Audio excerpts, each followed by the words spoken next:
Mainit na balita, inaresto si retired Major General Romeo Puquis kaugnay sa kasong inciting to sedition. Detalye tayo sa ulat on the spot ni Ian Cruz. Ian? Yes, Rafi, sa mga sandaling ito ay narito pa rin sa loob ng CIDG-NCR ang inaresto nga na retired Air Force General na si Romeo Puquis para sa pagpoproseso sa kanya kagaya ng iba't ibang ginagawa sa pag-aresto gaya ng mugshot, ng fingerprints at yung medical.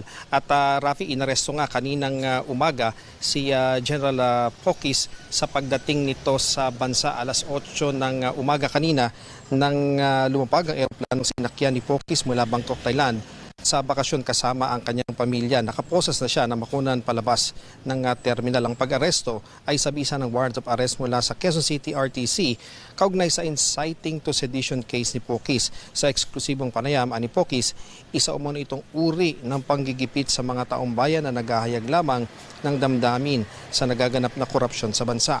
Paglabas ng terminal, naghihintay na ang sasakyan para kay Puquis. Nasa parking naman si Attorney Ferdinand Topacio at mga kasamang retiradong general ni Puquis. Sigaw nila dapat may kasamang abogado si Puquis sa sasakyan, bagay na hindi na napagbigyan. Agad din nila sa kamkrami si Puquis para iproseso nga at dalhin sa QCRTC Kalaunan.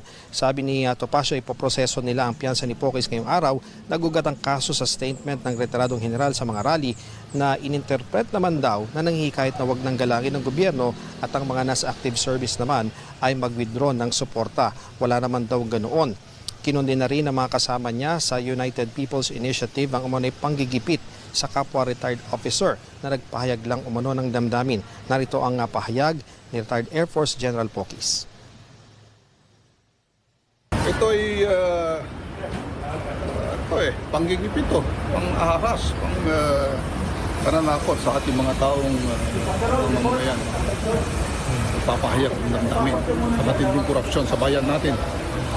Bakit po kayo nakaganyan? Inaresto ko dahil may kaso ako na inciting sedition. So hinaharap natin to.